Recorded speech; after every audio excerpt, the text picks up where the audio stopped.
लाहौर का रुख करेंगे। लाहौर में भी पोलिंग का आगाज हो गया है और वोटर्स पोलिंग स्टेशन पहुंचना शुरू हो गए हैं। वहां की सूरत हाल क्या है जानते हैं। अदनान शेख हमारे नुमाइंदे हमारे साथ मौजूद हैं। अदनान बताइएगा, पोलिंग स्टेशन पर वोटर्स की क्या सूरत हाल है?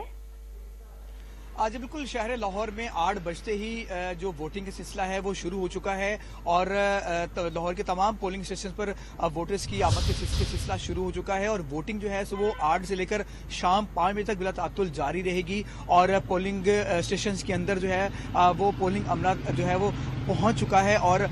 तमाम जो चीज़ें हैं वो मुकम्मल कर ली गई हैं और पोलिंग स्टेशन के अंदर जो है वो तमाम जो अमला है वो उन्होंने रहनुमाई दी है जो है इलेक्शन कमीशन की जानिब से। मर्द और खवातीन के लिए अलग अलग बूथ बनाए गए हैं। वाइट जो है पेपर वो सूबाई असम्बली के लिए, जबकि ग्रीन जो पेपर होगा वो कौमी असम्बली के लिए होगा और तमाम जो पोलिंग अमला है वो तमाम वोटर्स की रहनुमाई कर रहा है। वोटिंग का सिलसिला शुरू हो चुका है और यहाँ पर पोलिंग जो स्टाफ है उनका ये कहना है कि हम मुकम्मल जो है वो ताउन करेंगे। तो हम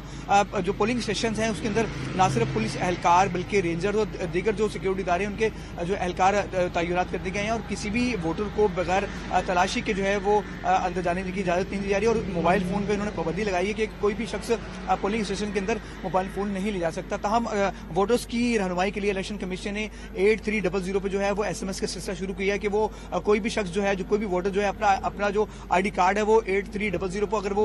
SMS करता है तो उसको फौरन ही अपनी कौमी और सूबाई असम्बली का जो हल्का है उसे मालूम हो जाता है कि वो उसे किस पोलिंग स्टेशन में अपना वोट जो है वो कास्ट करना है। तकरीबन लाहौर के 14 हल्के हैं और 14 हल्कों के लिए 67,57,000 जो वोटर्स है वो अपना हक राही दही इस्तेमाल करेंगे, जबकि पोलिंग स्टेशन के तकरीबन 100 मीटर के करीब किसी भी सियासी जमात को जो बैनर्स और जो कैंप हैं वो लगाने की इजाजत नहीं दी गई है और इस पर सख्ती से अमल दरामद भी करवाया जा रहा है। ताहम तकरीबन लाहौर में 4,357 पोलिंग स्टेशन है जिसमें 1120 पोलिंग स्टेशन हसास करार दिए गए और जो पोलिंग स्टेशन हसास करार दिए गए हैं उस पे जो है वो पुलिस की भारी नफरी भी तैनात की जो है वो की जा रही है। जबकि अगर मॉनिटरिंग की बात करें तो इलेक्शन कंट्रोल रूम भी बनाया गया जहां पे 4,480 के करीब वोटर्स की तादाद जो है वो वक्त के साथ साथ बढ़ती